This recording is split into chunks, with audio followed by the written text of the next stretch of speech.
Boa noite a todos. Nós hoje vamos finalizar este estudo sobre Isaías capítulo 9, versículo 6. Iremos falar acerca do Senhor Jesus, anunciado neste versículo, como sendo o príncipe da paz. Vamos ler então novamente este versículo. Porque o menino nos nasceu, um filho se nos deu, o governo está sobre os seus ombros, e o seu nome será maravilhoso, conselheiro, Deus forte, Pai da eternidade, príncipe da paz. Uma das maiores aspirações do ser humano é o anseio pela paz. A própria Bíblia diz que nós devemos de buscar a paz, procurar. Mas, apesar de na Terra ainda haver homens pacificadores, tantas e tantas vezes, em vez de paz, nós temos guerra. Com toda a destruição, a dor, o sofrimento, morte. Infelizmente, este é o cenário mais frequente do que aquilo que seria desejável. Faltam-nos os homens benignos, diz a palavra de Deus. Faltam-nos os homens da paz. Mas isto não é novo. Já o salmista, no Salmo 120, ele diz: eu sou pela paz, quando, porém, eu falo, eles temam pela guerra. Às vezes, a falta de paz na nossa vida e até naqueles que nos rodeiam e que convivem connosco, a falta de paz deve-se a nós próprios. Podemos ser pessoas contenciosas, birrentas, que não sacrificam nada para que haja paz. Outras vezes são os outros que não querem paz. E nesta procura, a Bíblia diz que procura ter paz com todos. Mas isto significa que haverá pessoas que não amam a paz e até parece que têm mais prazer na guerra do que na paz. E por isso a paz é impossível no mundo que nós vivemos, tanto quanto nós desejaríamos que houvesse paz.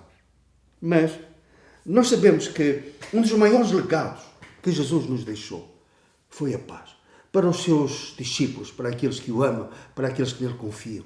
Ele disse: deixo-vos a paz, a minha paz vos dou, não vos la dou como a mundo dá. Não se turbe o vosso coração, nem se atemorize. Credes em mim, credes em Deus, crede também em mim. Deixo-vos a paz, a minha paz vos dou. Nós lemos que uma das coisas que Jesus fez quando esteve aqui na Terra foi evangelizar a paz. Foi evangelizar a paz. Jesus era um evangelista da paz, era um fazedor da paz.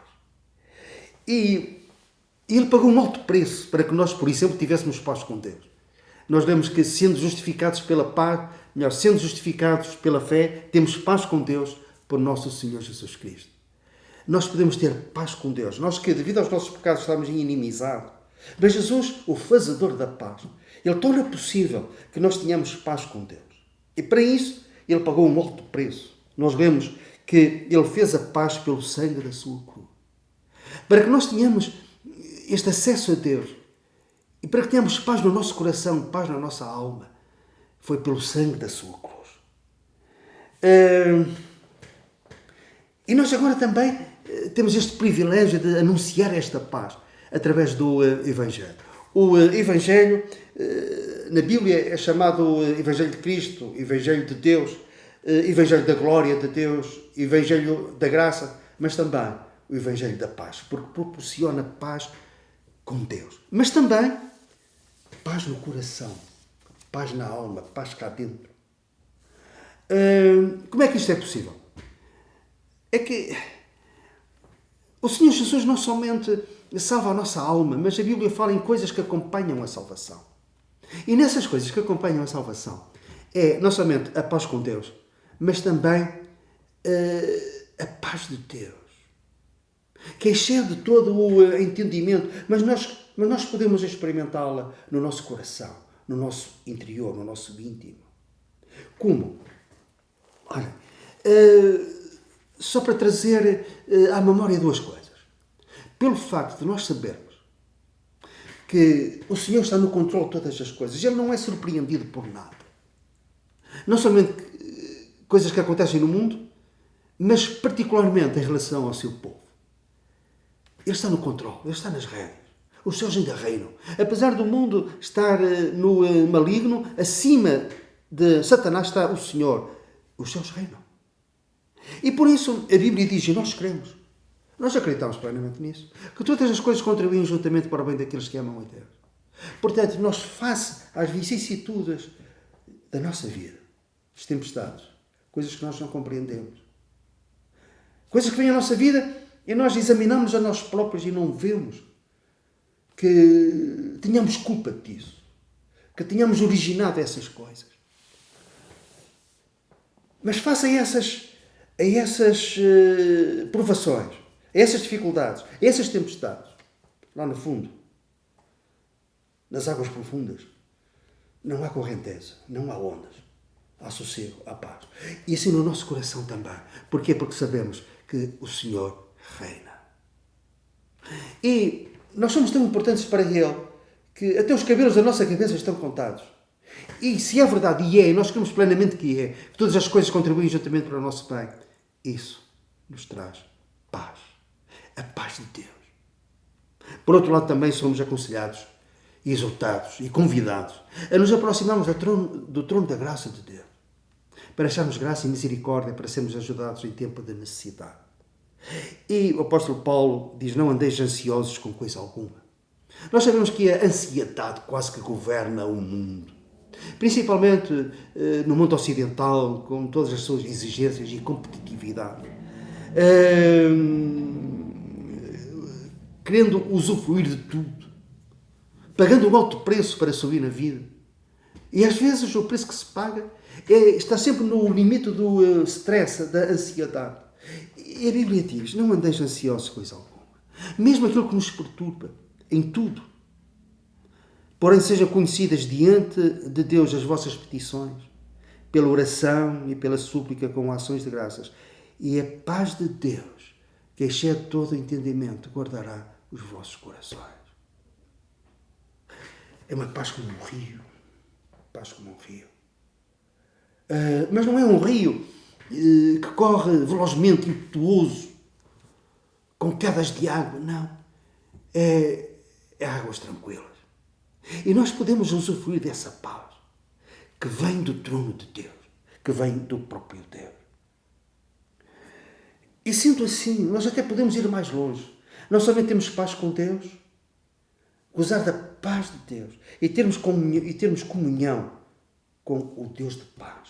E este capítulo, no capítulo 4, no versículo 9, nós lemos assim, o que também aprendeste e recebeste e ouviste e viste em mim, isso pratiquei. E o Deus de paz será convosco. Nada nos pode trazer tamanha paz como o próprio Deus de paz. E isso também vai fazer com que nós tenhamos paz em nós mesmos, tendo paz entre vós em relação aos outros, sermos homens de paz e pacificadores. Mesmo que os outros teimam na guerra, quando nós falamos de paz, nós podemos guardar a nossa paz, guardá-la em Cristo. Esta paz de Deus. O contexto diz que Jesus, o príncipe da paz, porque tornou possível a nossa paz com Deus, a paz de Deus, o termos comunhão com o Deus de paz, paz com nós próprios e sermos pacificadores, sermos bem-aventurados, porque somos pacificadores devido à graça de Deus na nossa vida. E o versículo 7 começa assim, acaba dizendo o versículo 6 que Jesus é o príncipe da paz, para que se aumente o seu governo e venha a paz sem fim sobre o trono da vida. Jesus vai se assentar no trono, vai reinar sobre o mundo. Mas este reinar sobre o mundo não se limita apenas ao reino, ao milénios. Não, nós lemos aqui que será uma paz sem fim. E teremos uma amostra disso, Durante esse reino ao qual eu já fiz referência, em relação ao milénio, em Isaías capítulo 11, versículo 6, nós lemos assim: o lobo habitará com o cordeiro e o leopardo se deitará junto ao cabrito. Porquê? Porque o lobo, o leopardo e o leão vão se tornar novamente animais herbívoros. Volta ao princípio. Porquê? Porque Jesus restaurará todas as coisas. A própria criação que agora geme com dores de parto, ansiando a libertação do Filho de Deus, e a própria criação se vai libertar da escravidão a que está sujeita devido ao pecado. Mas a criação vai ser liberta e vai usufruir também desta paz. Os animais não se vão comer uns aos outros. O lobo habitará com o cordeiro. Coloquem no mesmo espaço um lobo e um cordeiro. Um leopardo e um cabrito. O bezerro e o leão novo andarão juntos. O bezerro, o leão novo e o animal cevado andarão juntos. E um pequenino, uma criancinha, os guiará. Porquê? Porque o príncipe da paz reina a partir da cidade do grande rei, a partir da cidade de Jerusalém. E não somente isso. Lemos também que nesse reino, em Isaías capítulo 2, versículo 4, versículo 5, e ele julgará entre os povos e corrigirá muitas nações. Ele quem? O príncipe da paz, o Senhor Jesus. O rei dos reis e o Senhor dos senhores. Estas converterão as suas espadas, as nações converterão as suas espadas em arados e as suas lanças em podadeiras. Uma nação não levantará espada contra outra nação, nem aprenderão mais a guerra. As nações não terão exércitos, não terão recrutas, não alistarão para a guerra. Porquê? Porque o príncipe da paz reina. Grandes coisas esperam o mundo e particularmente o povo de Deus. Porque neste reino de 1000 anos e neste reino sem fim, nós que agora nos identificamos com o Senhor Jesus, diz a Bíblia, nós também com Ele reinaremos. Porque um menino nos nasceu, um filho se nos deu. E entre outras coisas o seu nome é o príncipe da paz. E vai reinar. E a sua paz não terá fim. Louvado seja o Senhor pelo seu dom maior, o seu dom inefável, o Senhor Jesus. Amém.